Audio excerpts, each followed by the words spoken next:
విధి నిర్వహణలో మృతి చెందిన గ్రామ పంచాయతీ మల్టీపర్పస్ వర్కర్ను ఆదుకోవాల్సిన ఉందని ఏఐటీసీ జిల్లా ప్రధాన కార్యదర్శి భోగి ఉపేందర్ ప్రభుత్వాన్ని కోరారు. కొమరం భీం ఆసిఫాబాద్ జిల్లా రెబ్బెన మండలంలోని గోలేటి పనిచేస్తున్న చిర్రబానయ్య కుటుంబానికి ప్రభుత్వం 10 లక్షల ఎక్స్గ్రేషియా వెంటనే చెల్లించాలని, కుటుంబంలో ఒకరికి ప్రభుత్వ ఉద్యోగం ఇవ్వాలని కోరారు.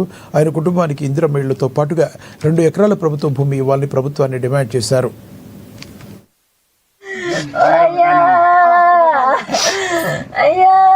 గోలేటి గ్రామ పంచాయతీలో పనిచేస్తున్నటువంటి గ్రామ పంచాయతీ కార్మికులైనటువంటి మన సిహెచ్ బానయ్య గారు ఈరోజు విధి నిర్వహణలో ఉండగా ఆకస్మికంగా గుండెపోటుతో మరణించడం జరిగింది.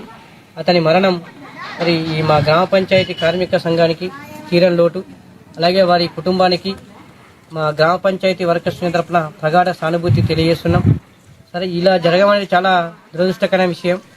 ఈ సందర్భంగా మేము రాష్ట్ర ప్రభుత్వాన్ని డిమాండ్ చేసేది ఏంటంటే, విధి నిర్వహణ ఉండగా బానయ్య గారు మరణించడం జరిగింది కావున అతని కుటుంబానికి 10 లక్షల రూపాయలు చెల్లించాలని, అలాగే వాళ్ళ కుటుంబంలో ఒకరికి ఉద్యోగం, అలాగే వాళ్ళకి ఇందిరమ్మ ఇల్లు, ప్రభుత్వ భూమి, ఇతర ఈ సంక్షేమ పథకాలను అందించాలని ఈ సందర్భంగా రాష్ట్ర ప్రభుత్వాన్ని కోరుతున్నాం.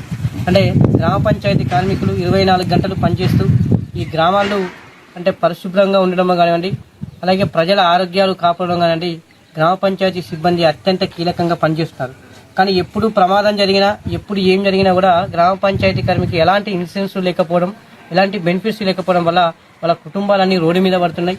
ఇప్పటికైనా కూడా రాష్ట్ర ప్రభుత్వం గ్రామ పంచాయతీ కార్మికులకు అంటే మరణించినట్టయితే వారికి ఒక 25 లక్షల ఎక్స్గ్రేషియా చెల్లించాలి. అలాగే వారి కుటుంబంలో ఉద్యోగం, వాళ్ళకి అంటే వేరే డిపార్ట్మెంట్ ఎట్లయితే బెనిఫిట్స్ ఇస్తారో ఆ విధంగా చెల్లించాలని రాష్ట్ర ప్రభుత్వాన్ని కోరుతున్నాం.